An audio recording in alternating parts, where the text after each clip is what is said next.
Lulus SPMB tanpa seleksi dan langsung disalurkan ke sekolah yang ditunjuk jenjang SMA atau SMK. Apakah itu kamu? Yuk simak paparannya sampai akhir. 1. Dasar hukum penyaluran langsung.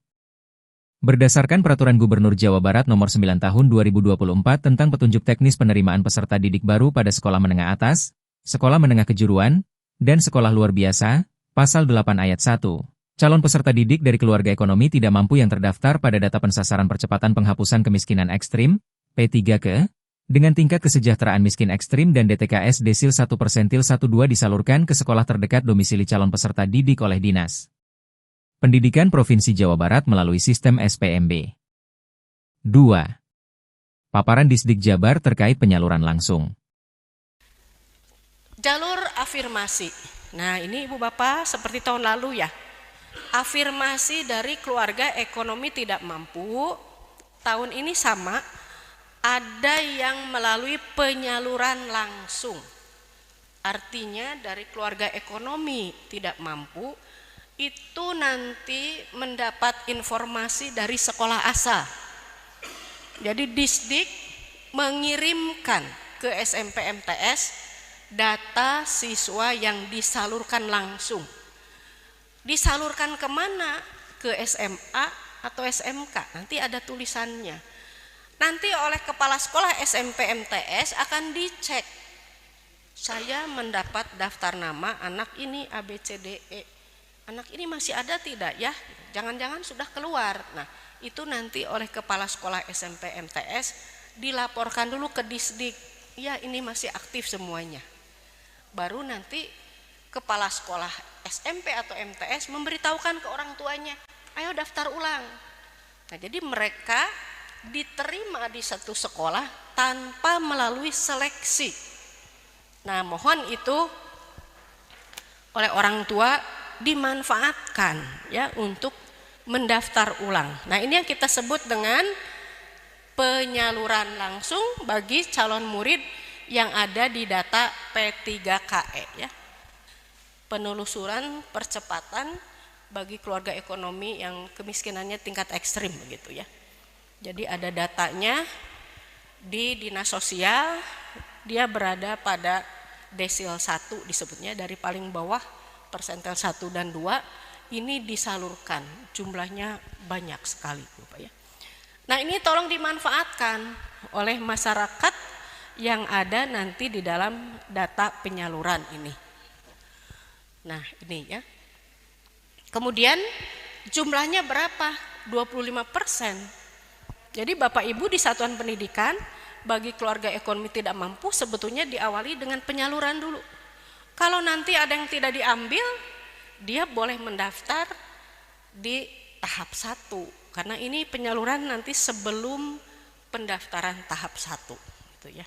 Tapi kalau dia tidak mengambil hasil penyaluran, mendaftar di tahap 1 berarti prosesnya seleksi kalau itu gitu ya, bersaing. Kalau jalur KTM lagi berarti jarak nanti yang dilihat ya. Gitu ya. Berikutnya informasi tentang penyaluran ini akan disampaikan melalui sekolah asal. Selanjutnya orang tua daftar ulang ke sekolah yang ditetapkan. Datang, saya diterima di SMA 1 Bogor. Nanti datang ya setelah dicek oleh kepala sekolahnya ada aktif, daftar ke SMA 1 Bogor itu misalnya. Kemudian jika tidak daftar ulang bagaimana? Ini dijatakan mengundurkan diri ya. Kemudian yang mengundurkan diri ini yang disalurkan dapat mendaftarkan diri lagi pada jalur afirmasi KTM tahap 1. Tapi ini kan melalui seleksi ya. Seleksi non P3KE ya. Kalau calon muridnya bersedia ya, yang non P3KE ini yang bersedia disalurkan tapi tidak lolos ya. Nah, ini non ya, non P3KE. Tidak lolos pada pilihan 1, kedua karena pendaftar melebihi kuota akan dilakukan melalui penyaluran ke sekolah swasta pilihannya. Maka tadi pilihannya kalau bersedia disalurkan ada 3 pilihannya, 2 negeri, 1 swasta. Ya.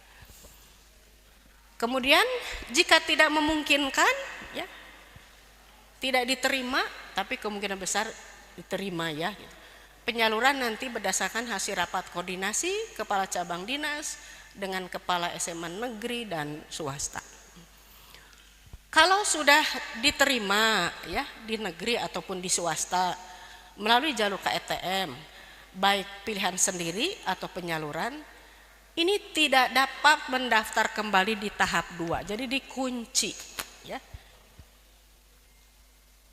Dari swasta. Jadi mudah-mudahan melegakan ini kalau sudah diterima baik di negeri maupun di swasta ini akan dikunci. Sistemnya tidak bisa mendaftar lagi ya. Calon murid yang tidak bersedia disalurkan, tidak diterima, dapat mendaftar kembali di tahap 2. Itu ya. Ini yang tidak diterima ya.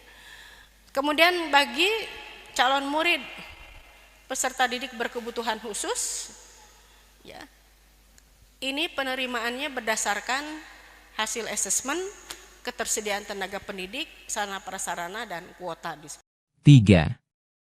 Jadwal penyaluran dan jadwal daftar ulang. Tanggal 26 sampai dengan 30 Mei 2025.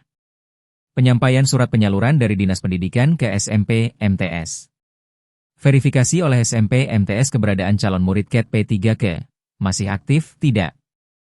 Informasi dari SMP MTS kepada orang tua calon murid yang mendapat penyaluran. Tanggal 2 sampai dengan 6 Juni 2025. Orang tua daftar ulang ke satuan pendidikan yang menerima sesuai surat penyaluran. Input data persyaratan umum dan khusus calon murid, semua jalur, kecuali KET P3K.